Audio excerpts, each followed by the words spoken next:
Assalamualaikum warahmatullahi wabarakatuh. Saya Isneni Nur Azizah dengan NIM 1118510000026 dari jurusan Komunikasi dan Penyiaran Islam 4C UIN Syarif Hidayatullah Jakarta akan membahas mengenai sebuah hadis yang amat sangat penting dalam kehidupan kita, yaitu tentang jaminan orang yang berlaku jujur. Nah, bunyi hadisnya yaitu Bismillahirrahmanirrahim. An Abi Hurairah radhiyallahu anhu an Nabi sallallahu alaihi wasallam qala man akhadha amwalan nasi yuridu adaaha adallahu anhu wa man akhadha yuridu itslafaha atslafahu Allah. Barang siapa yang menggunakan harta orang lain untuk berdagang dan dia bermaksud untuk mengembalikannya, maka Allah akan membantu mengembalikannya. Dan barang siapa yang mengambil harta orang lain untuk dirusaknya, maka Allah akan membantu merusaknya. Hadis riwayat Al-Bukhari. Oke teman-teman, sebelum kita memasuki ranah tentang isi dari hadis tersebut, mari kita bedah terlebih dahulu dari segi sanad, matan, dan rawi. Sanad itu apa? Sanad itu merupakan seorang periwayat hadis yang menyampaikan hadisnya kepada kita. Biasanya sanad ditandai dengan adanya kata an.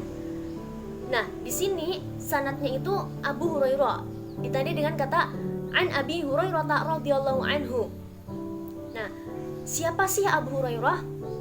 Abu Hurairah itu memiliki nama asli Abdurrahman bin Sakhr ad-Dausi. Beliau merupakan salah seorang sahabat Rasulullah yang juga gemar menghafal hadis-hadis Rasulullah.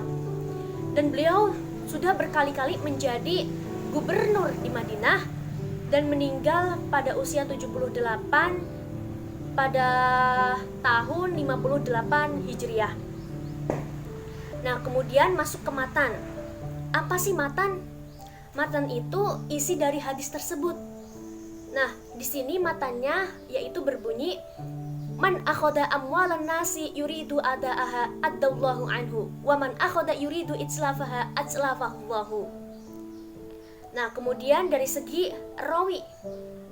Rawi atau perawi merupakan seseorang yang meriwayatkan hadis dengan menggunakan lisan atau tulisan yang dia dengar langsung dari sumbernya atau gurunya.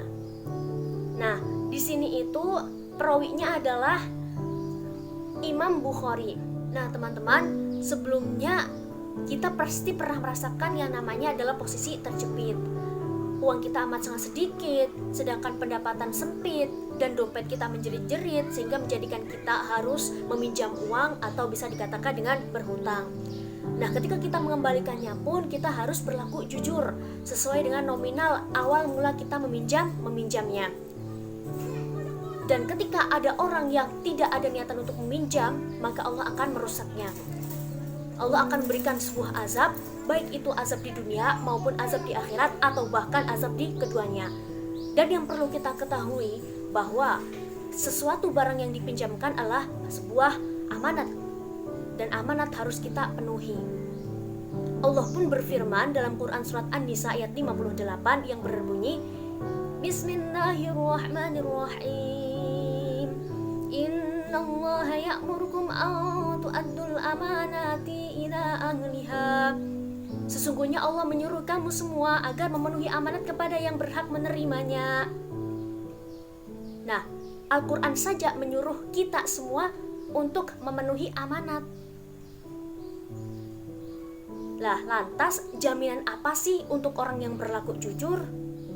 Yaitu orang yang berlaku jujur, doanya akan dikabulkan oleh Allah Subhanahu wa ta'ala. Masya Allah. Nah, ada sebuah kisah dari tanah Arab. Shaddad bin Al-Had berkata bahwa ada orang Arab Badui yang ingin masuk Islam.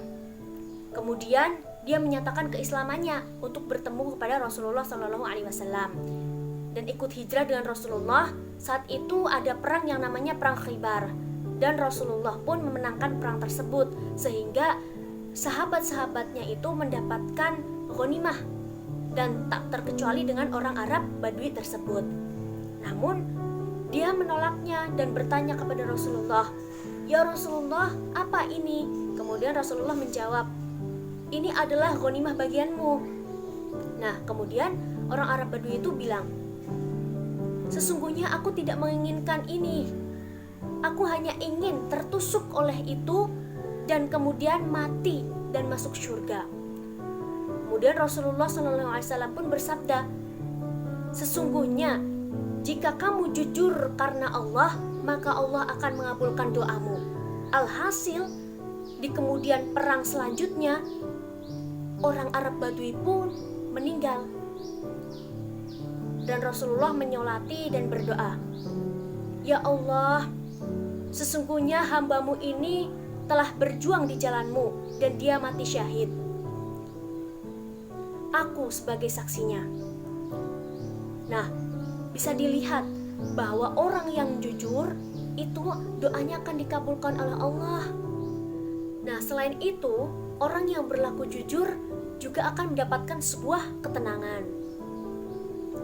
Karena orang yang jujur itu pasti dia akan dicintai oleh orang sekitarnya dan terutama dicintai oleh Allah. Maka hatinya itu akan merasa tenang.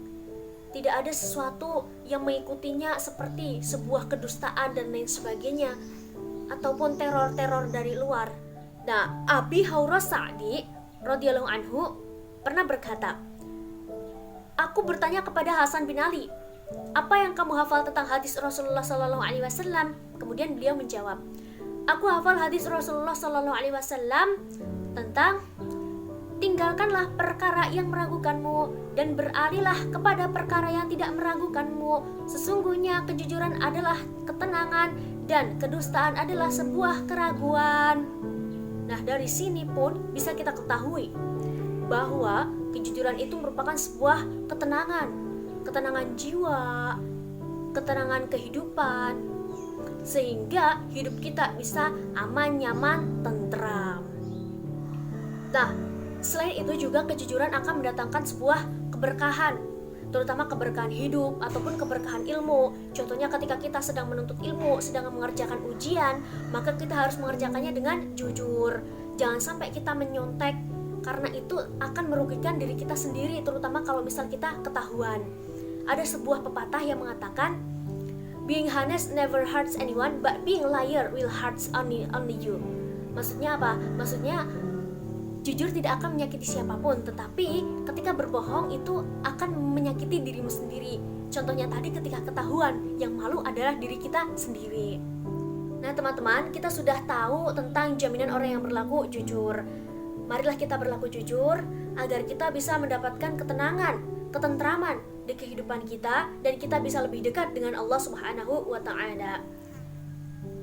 Ali bin Abi Thalib radhiyallahu anhu juga pernah berkata, honesty saves you even if you fear it. Kejujuran akan menyelamatkanmu meskipun kamu takut akan hal itu. Oke, mungkin cukup sekian. Semoga bermanfaat. Akhirul kalam. Wassalamualaikum warahmatullahi wabarakatuh.